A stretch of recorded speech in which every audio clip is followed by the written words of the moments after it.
So welcome back to segment 3 of Citizens Forum. In this segment of the program, we're going to be talking about issues around electromagnetic radiation, that energy that comes off of all electrical equipment from your toaster and your TV set, and now particularly the dangers of wireless technology like Wi-Fi and things of that nature. I have with me today Dr. Martin Blank, who is an expert in health-related effects of electromagnetic fields, and he's been studying the subject for over 30 years. Dr. Blank earned his first PhD at Columbia University in physical chemistry and a second PhD from University of Cambridge studying colloid science. Did I say that correctly? Yes. From 1968 to 2011, he taught as an associate professor at Columbia University. He now acts as a special lecturer. Dr. Blank's also a member and an ex-president of the Bioelectromagnetic Society, which is a very prominent society in the United States and worldwide.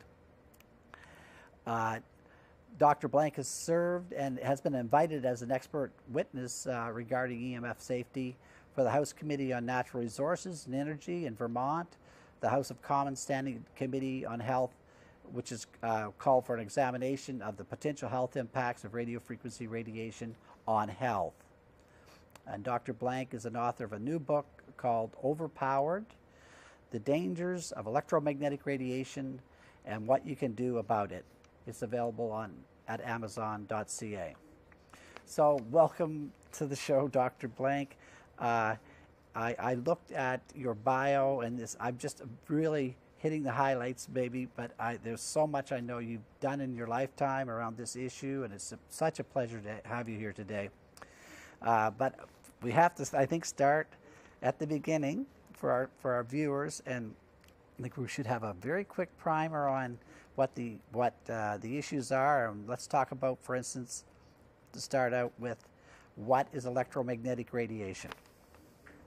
Well, most of us, that is our cells and our chemicals, are made up of charged particles, and everybody knows the names, and they know that we have electrons, and we have negatively charged, and protons that are positively charged.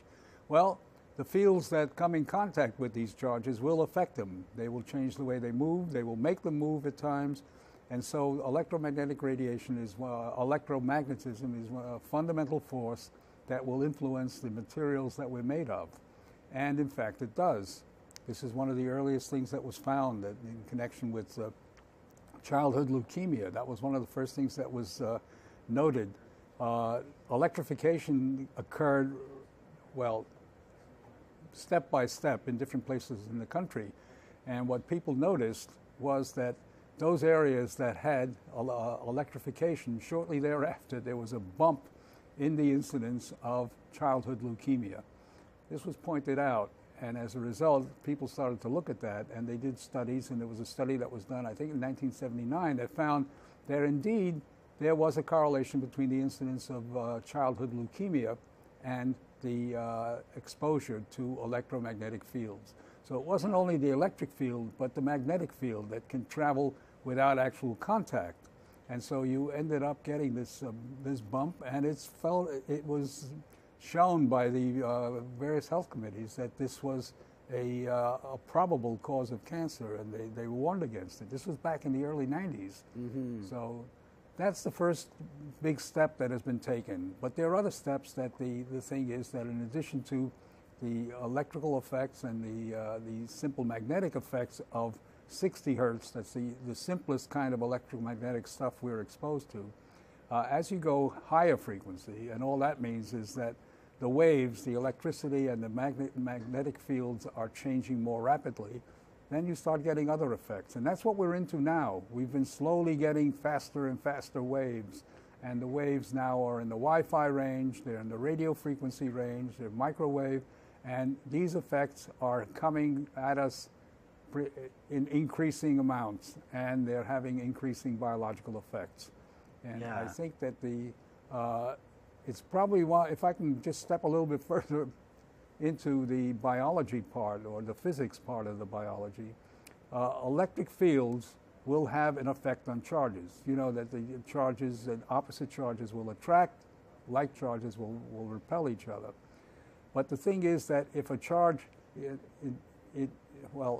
a magnetic field will be generated by a moving charge. So you have an overlap between electric fields and magnetic fields. So an electric field will attract a charge, and if the charge is moving, it will generate a magnetic field. So if you have these things going on together, they sort of interact with each other, and you end up getting fields that are electromagnetic. And this especially is important when you get the higher frequency. So when you get into the radio frequency, these signals are actually at the point where you can carry information on them. And that's what we do. We transmit a lot of information in radio waves. You get sound being transmitted, and television goes that way, and Wi-Fi. There are a million uses, one might say. Astonishing technology. Yes. I mean, it's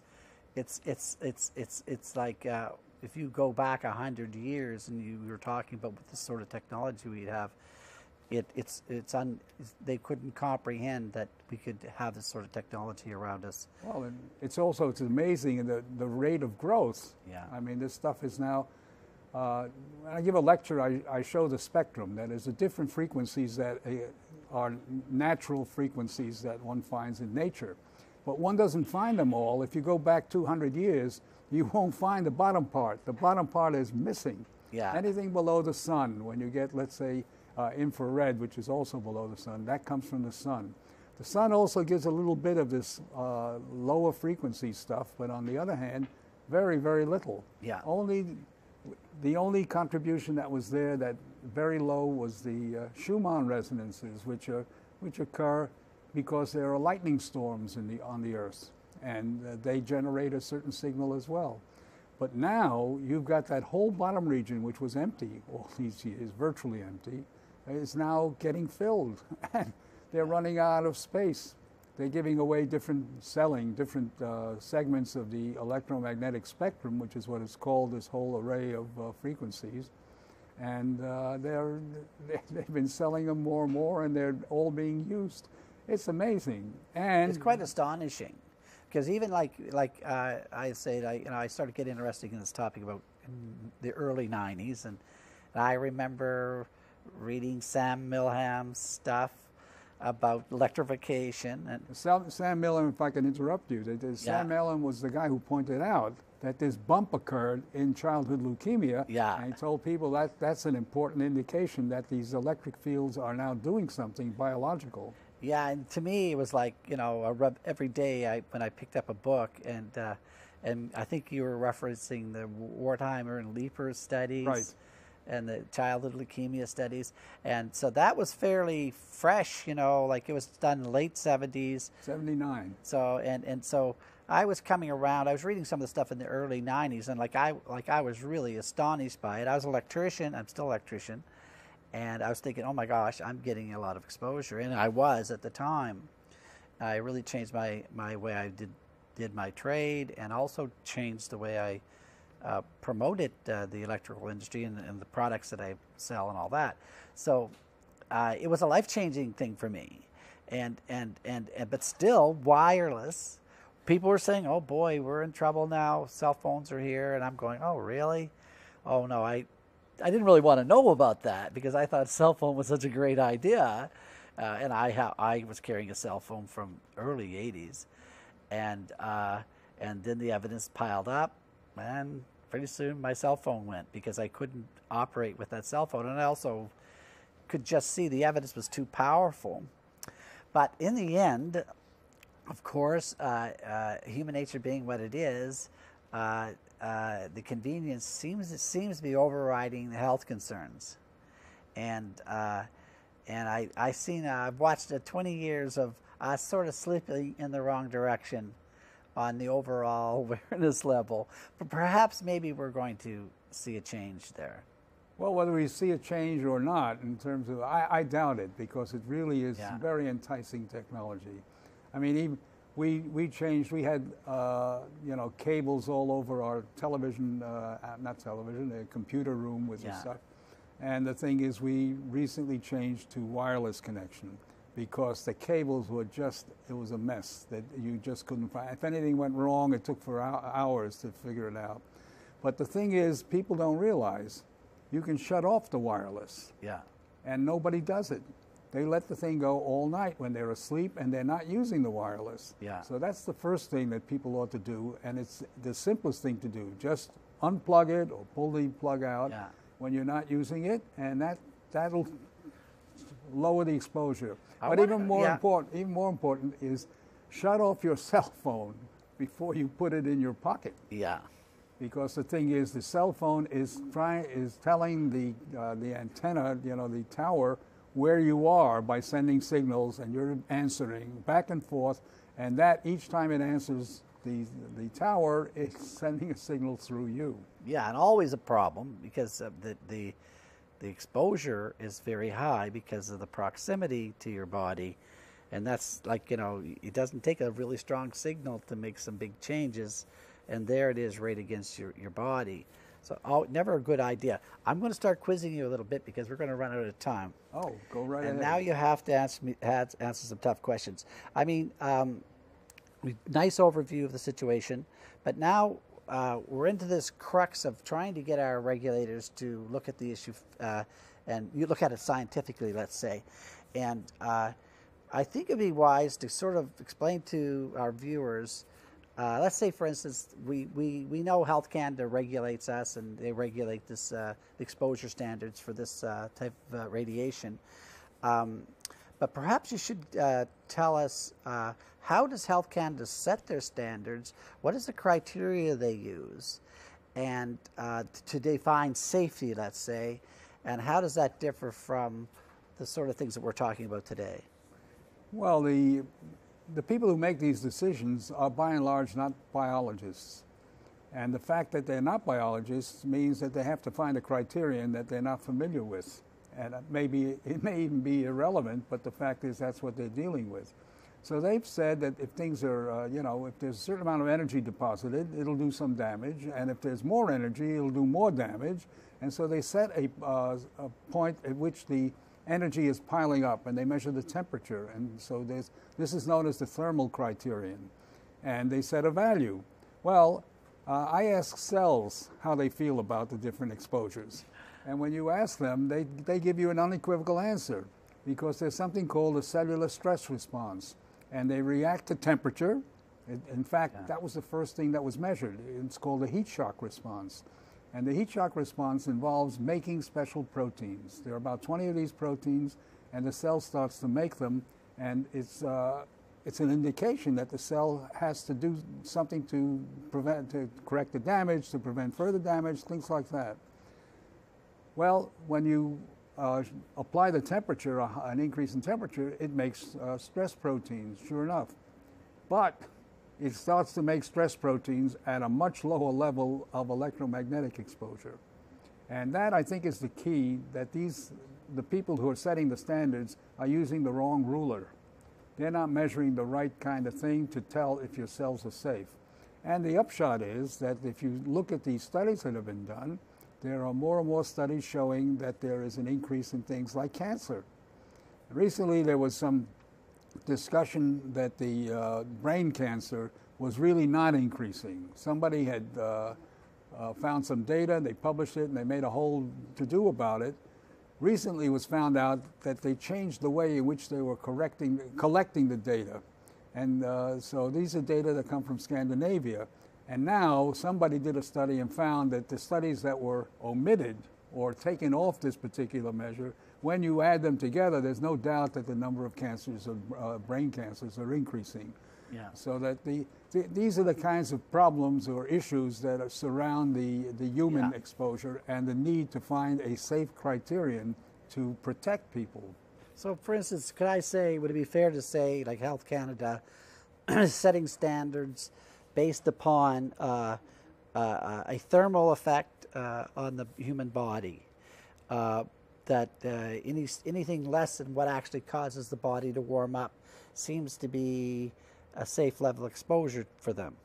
Is that a fair assessment? Well, yeah, I guess roughly speaking, I would say yes. It's a crude way of putting it, but on the other hand, and from what I know of this, and what you've been explaining here is that the actual biological changes that occur can occur at much less levels of exposure. No doubt about that. So now we're in this kind of we're stuck.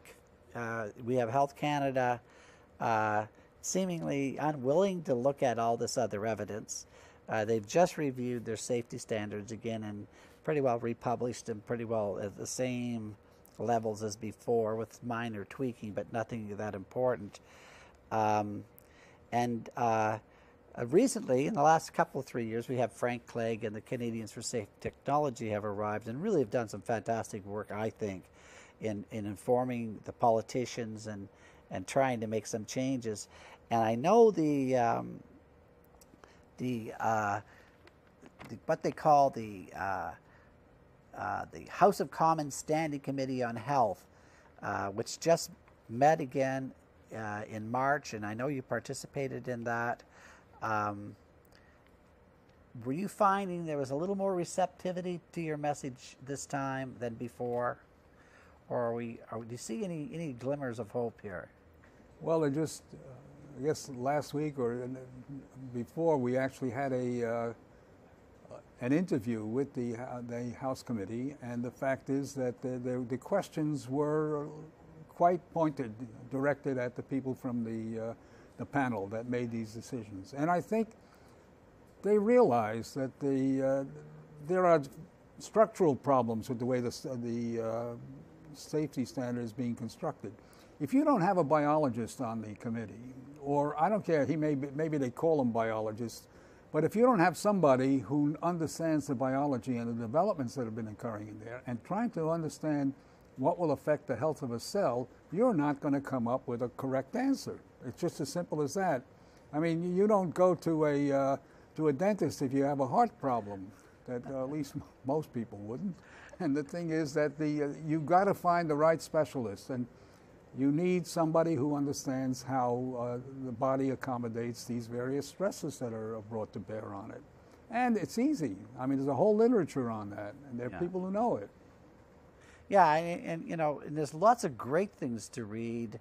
I'm sure you are aware of, like, Dr. Robert Becker and oh yes, a couple of books he wrote, and he was some of the first books I read. And pick them up, read them. They read like a novel, and there it is. He's so well introduced the topic on how it all goes. And what I loved about his writing was he was saying, "Hey, this can be beneficial."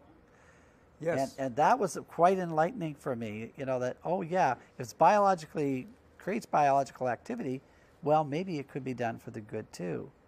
Well, this very thing, the stress proteins, have been shown to have a positive effect, because if you induce them before some not dangerous, but some procedure that's going to cause problems, if you start off with these stress proteins beforehand, you have a better chance of the way the thing's going to work out. We actually published a paper on that. Yeah. So it's you can use, once you understand the way the body works, you can use its effects to your advantage. We'd love to have you back, and there's so much more to talk about. And it's so interesting to have someone that really has spent the time and really have done the research. And I hope you're willing to come back and talk to us, because we're out of time for today. And I just want to thank Dr. Blank for coming in, and thank all the staff and volunteers here for the great work they're doing. See you next week.